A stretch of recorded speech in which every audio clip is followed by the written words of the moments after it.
Okay, let's talk about money, because the way we use it, the way we even think about it, is on the verge of a really fundamental change. It's a shift that's happening way faster than most of us realize, and it all starts with something you have definitely heard about. You cannot escape the headlines. You've heard the buzz, for sure. Bitcoin is absolutely booming. It's just captured the world's attention. And whether you think it's the future of currency or a wild speculation, its impact is, well, it's impossible to ignore now. And this isn't some niche internet thing anymore, not by a long shot. Corporate America is jumping in with both feet. I mean, you've got Tesla making this massive billion-dollar bet. You have payment giants like Square and PayPal building crypto right into their platforms. Big-time investors are pouring money in, which adds this whole new layer of mainstream credibility. But what really makes you sit up is when a financial titan like Citibank comes out and says Bitcoin could become the currency of choice for global trade. Wow. Okay, that's when you know a major shift is really happening. So this explosive growth in the private crypto world, that's the catalyst. It's the big event that is basically forcing the hand of the most powerful financial institutions on the entire planet. But here's where the story takes a really interesting turn.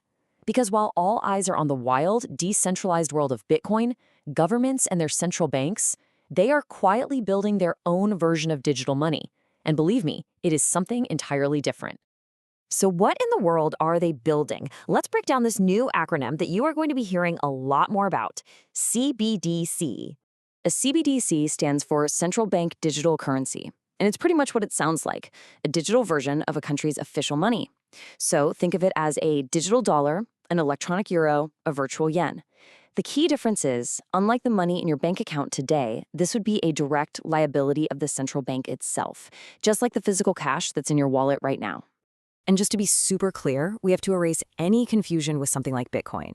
A CBDC is its polar opposite. Where Bitcoin is decentralized, a CBDC is completely centralized, run by the government. Where Bitcoin's price is famously volatile, a CBDC is designed to be stable, worth exactly $1. It's not some alternative system, it is the official system, just reimagined for a digital world. And this is not just a theoretical exercise. What we are witnessing right now is a high-stakes, global race to create the first and the best version of this new digital cash. And you can see just how widespread this whole thing is. Back in 2020, about 60% of the world's central banks were already running experiments on digital currencies. So this isn't a fringe idea anymore. It is a global financial priority. And you can see how this is building into a real competition. Sweden, which is already one of the most cashless societies out there, has been piloting its e-krona since 2019. The European Central Bank is seriously looking at a digital euro, but the undisputed frontrunner? It's China. They have already run these massive pilot tests of their digital yuan, and they were planning this huge showcase for the Beijing Winter Olympics. The world is about to see a fully functioning CBDC up close and personal. So where does the United States fit into all this? Well, the official position is one of caution. The U.S. Federal Reserve, they understand the stakes, and their thinking is, as the issuer of the world's reserve currency, it's way more important to get this right than it is to be first. Okay, so we know what it is and who's building it, but why? What are the potential upsides here? Could a CBDC actually create a more efficient financial future for all of us? Let's just imagine how you would actually use it day to day. The whole process would probably feel very familiar. The central bank issues the digital currency, you download an official digital wallet onto your phone, and you pay for your coffee or groceries by just scanning a QR code at the register. It's designed to be as seamless as the payment apps a lot of us already use every single day. So what are the supposed benefits? Well, proponents argue it could slash the cost of sending money overseas, which still averages around 5%. It could bring millions of people who don't have bank accounts into the formal financial system.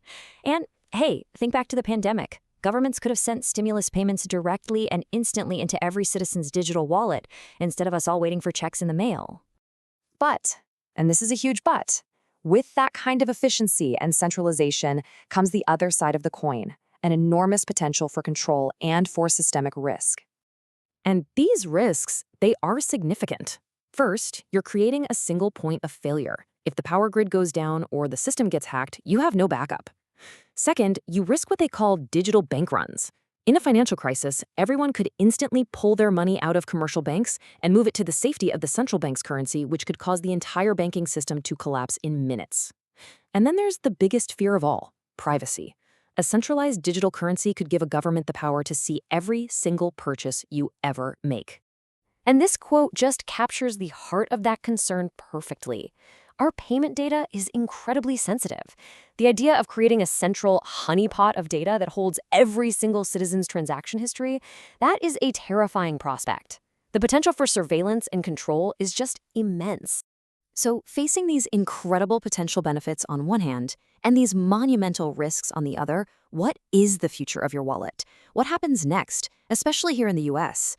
Well, while the US has been cautious, it is definitely getting serious.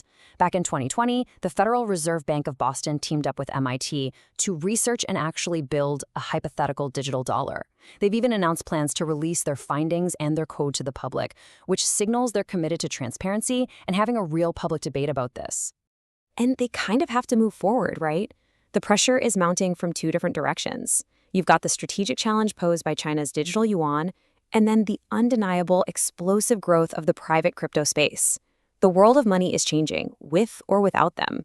So it seems a digital dollar is no longer a question of if, but of when, and maybe more importantly, of how. And that leaves all of us with the single biggest question we need to answer as this technology gets closer. Will this powerful new form of money be designed for our convenience, or will it become the ultimate tool of control?